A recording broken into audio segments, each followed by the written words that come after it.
Hi, Dylan. I guess your thoughts on tonight's game. I thought coming off that Kitchener game, I know the coaching staff weren't thrilled with the way that went. I thought the first two periods of this game were real good. Just a couple minutes there, the start of that third period, that really kind of put you guys back. Yeah, no, that was for sure the message, is like small details, right? But yeah, you're right. Like, I think we played pretty well. A good response from how things went in Kitch. Some nights you play to the best of your ability in some ways and it doesn't go your way, and that's part of this league. It's a hard league. And I think that's probably the feeling right now, is that, you know, some nights you're going to put everything ahead of you and do well, and it just doesn't go your way, and that's what it feels like tonight. But we'll regroup. Big weekend. The season so far, I thought you guys, you're getting scoring by committee. I think everybody's chipping in, maybe getting some scoring from some guys that you knew had some potential, but maybe are coming through a little sooner than you thought.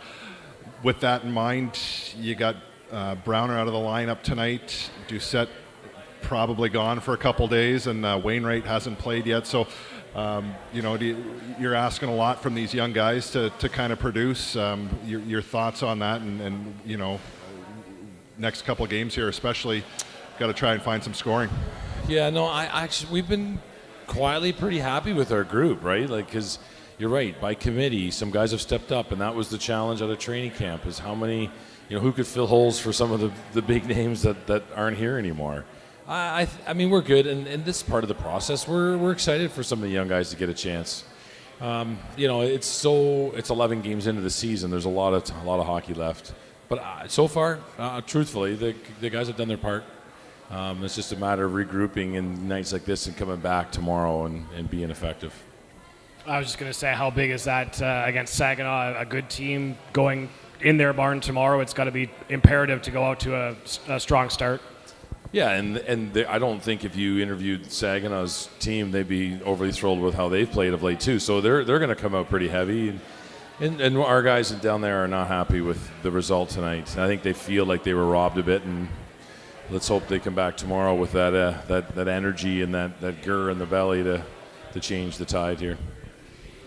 After they had tied the game about a minute and a half or so into the third period, you guys hit the post at one end, and then they went down and scored 10 seconds later at the other end of the rink. How huge was that goal? Well, feels like the difference in the game. But isn't that the game, right? Isn't that the small details that things go one way and they, it happens? It always seems that's the way it goes. I didn't like the start, to be honest. In the third, we looked casual, and it seemed to trickle from shift to shift, and almost kind of the result that the fate that we kind of wrote. But then from there, we found a way. But yeah, there's a few posts tonight. Their goaltender, I'm sure, is pretty happy with that. What did you see on the Doucette situation at the end? We looked at the replay about 4 times and still can't see a slew foot. Did you see one?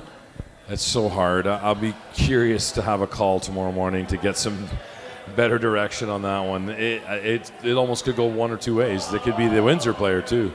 But yeah, I don't know yet. We'll wait until we talk to them in the morning. And the guys have talked a little bit about moving forward. Obviously, that's one of the advantages of this league, is that you have, games. You can put this one on the shelf pretty quickly with Saginaw tomorrow, Niagara again on Sunday. So the advantage being that we can almost wipe this one off the slate pretty quickly.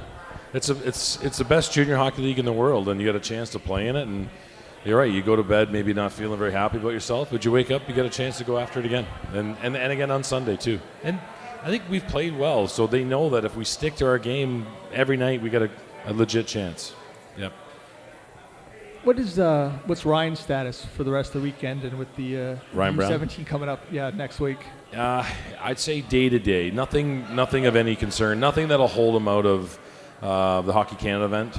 We're probably just a day-to-day. He's just nursing something that's, I would suspect we may see him tomorrow or Sunday, but he may not even be ready in time before he leaves Monday. They fly Monday to Prince Edward Island.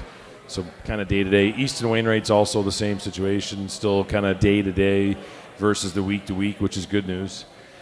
Carson Hall's still a week-to-week. Moses is week-to-week. So we're reeling. But hey, Dylan Lukey got a chance to play tonight. His parents drove from St. Louis this morning, came all the way here to watch him play. It's a pretty exciting thing. I apologize if this has been asked and answered already. You finally get that power play goal tonight, kind of getting the guys off the schneid for a little bit. Can that one goal kind of, can you build momentum off of that going forward?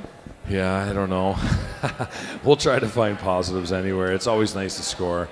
It's certainly an area that our coaches put a lot of time into, and it could just be through a little lull right now, and in 2 weeks from now it's hit its groove and we're right back after it. Long season. Last thing, I mean, not so much for tonight, but just in general, how do you find Nick's been doing since he kind of assumed that number one job for you? Nick? Yeah.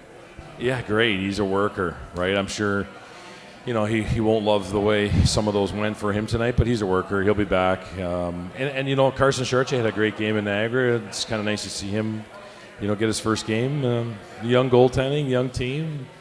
That's what we knew we'd be up for this year, but we've been really happy with the competitiveness, the grit, the resiliency. Tomorrow night will be another good crack at it. Oh, you got him? With a young team, like the team this year compared to last year, how will you teach these guys to, step up and mature as, a Berkey and Voider like last year? They really stood up and played that role, and So there's a good question. So Nolan Burks and Nolan Dillinghams and all those guys that aren't here anymore, what they did is they left a lasting impression on Cooper Way, on Easton Wainwright, on Marco Sikic. And those three guys will lead the next wave of Lukasz Fischer, on and on and on. So one torch gets passed from, say, Nolan Dillingham to Cooper Way, and there you go. Okay? Nice job.